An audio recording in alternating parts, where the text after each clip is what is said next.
State Christian Pilgrims Welfare Board reveals plan to digitize pilgrimage process. Ogun State government partners Moroccan Confederation to boost power education infrastructure. On the foreign scene, South Sudan's first Vice President Riek Machar under house arrest as United Nations warns of civil war return. And in sports, Cote d'Ivoire withdraws as host of 2025 Under-20 AFCON. Now the details. I am Dele Agadumo. The Lagos State Christian Pilgrims Welfare Board is taking a significant step towards modernizing its services as it plans to digitize, automate the pilgrimage registration process, making it easier and more efficient for intending pilgrims to fill and submit forms online.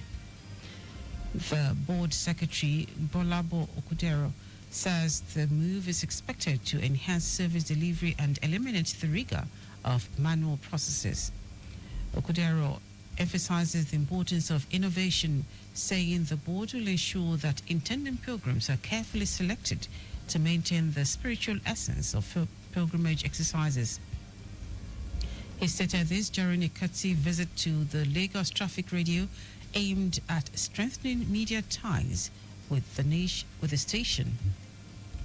The first place to visit since I assumed the office. So you can see how important traffic radio is to us. You are very, very key to us. Once we want to have each free pilgrimage exercise, you've got a role to play for us. That's why we are here. There's nothing we'll do in our corner there that the public can get to know if you are not there for us. So we are here to let you know that we have recognized your roles for us to have a successful pilgrimage.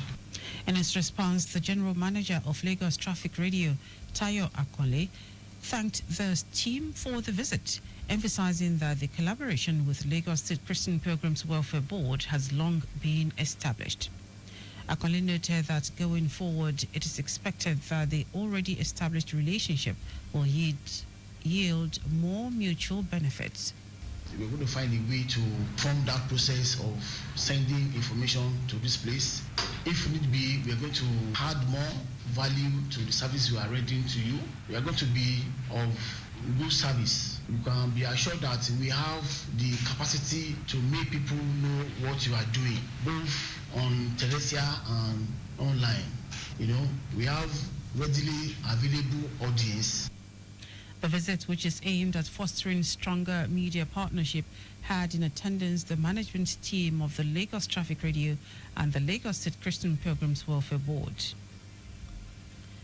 The Lagos State Resilience Office, LASRO, in collaboration with the Center for Housing and Sustainable Development, has hosted the Discovery Areas Working Group meeting, bringing together stakeholders from various sectors.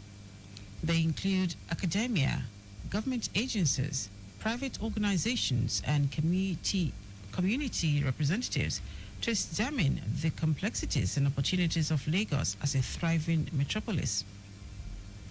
The meeting focused on 6 critical discovery areas, including Lagos as a water city, exploring innovative solutions for flood management, water transportation, and sustainable urban planning. Safe and secured city, discussing strategies to enhance public safety, security, and emergency response systems. Giga City, envisioning Lagos as a hub for digital innovation, entrepreneurship, and smart city infrastructure.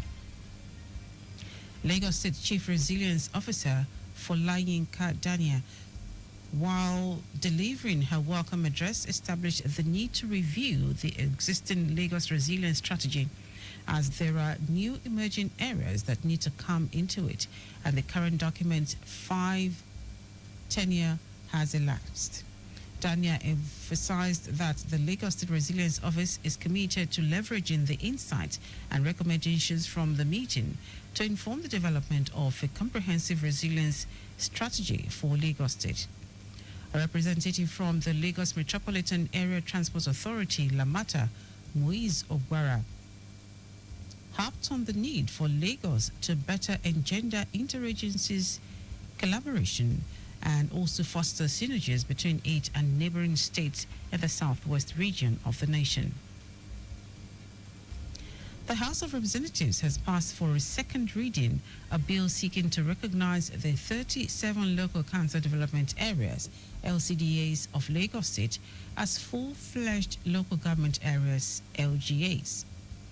If this proposal scales the legislative hurdle, Lagos, which currently has 20 local government areas, will now have 57, pushing the total number of councils in the country from 774 to 811. The bill was jointly sponsored by the member representing Ikeja Federal Constituency, Lagos State, Abiodun Faleke, and 21 other lawmakers. It will be recalled that the 37 Lagos LCDAs were created by President Bola Tinubu when he was the Lagos State Governor between 1999 and 2007. Now to the rest of the stories. The Ogun State government has signed a Memorandum of Understanding, MOU, with the Confederation of General Employers of Morocco to collaborate on power generation and distribution, education, housing, infrastructure, and port development.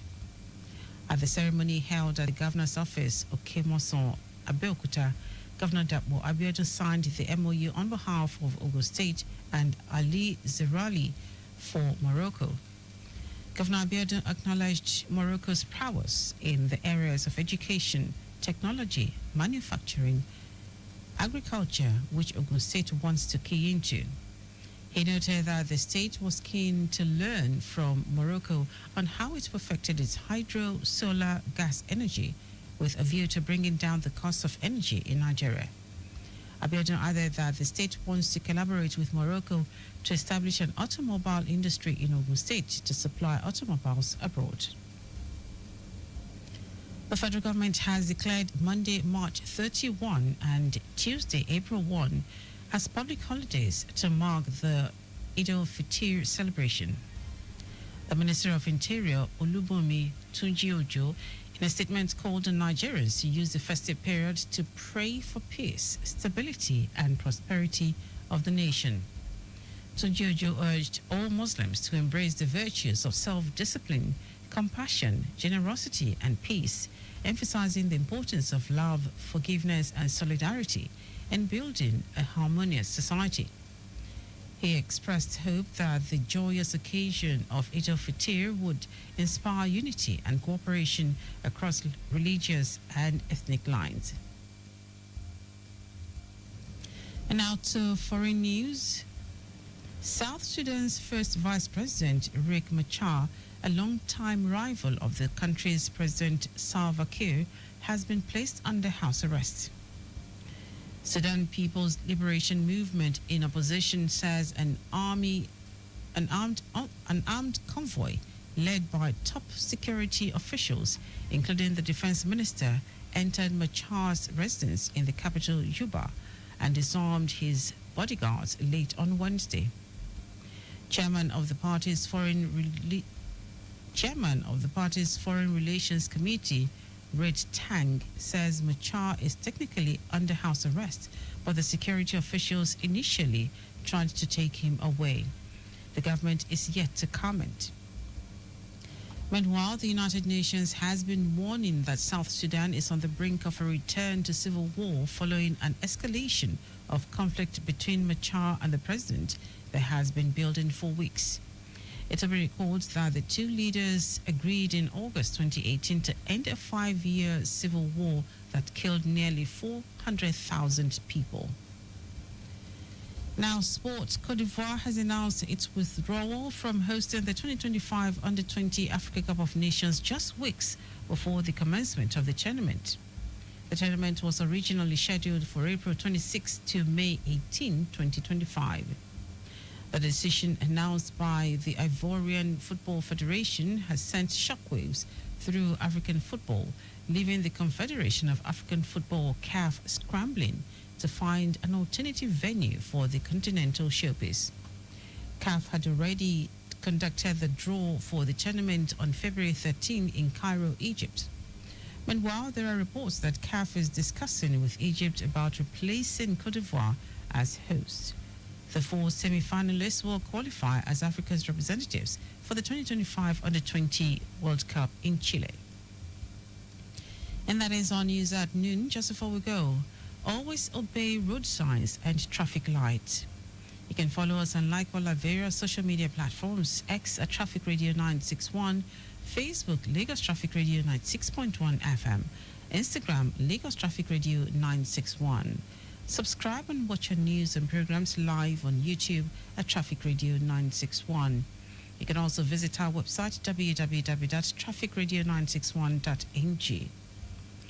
Did you know that the Sanwo-Olu administration trained 500 unemployed youths in soft skills and job interview program? You can get more details on the Lagos State Government website. To end the news are the highlights of the major stories.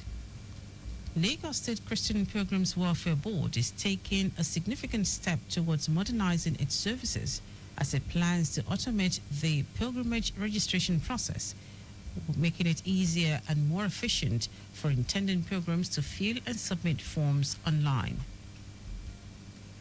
Ogun State Government has signed a Memorandum of Understanding MOU with the Confederation of General Employees of Morocco to collaborate on power generation and distribution, education, housing, infrastructure, and port development. Also told you that South Sudan's first Vice President, Riek Machar, a long-time rival of the country's President Salva Kiir, has been placed under house arrest. And in sports, Cote d'Ivoire has announced its withdrawal from hosting the 2025 Under-20 Africa Cup of Nations just weeks before the commencement of the tournament. For contact with the newsroom, send a message to info@trafficradio961.ng. That ends the news broadcast compiled by Aderayo Iduwolaya. I am Dele Agadumo. Good afternoon. Thank you for listening.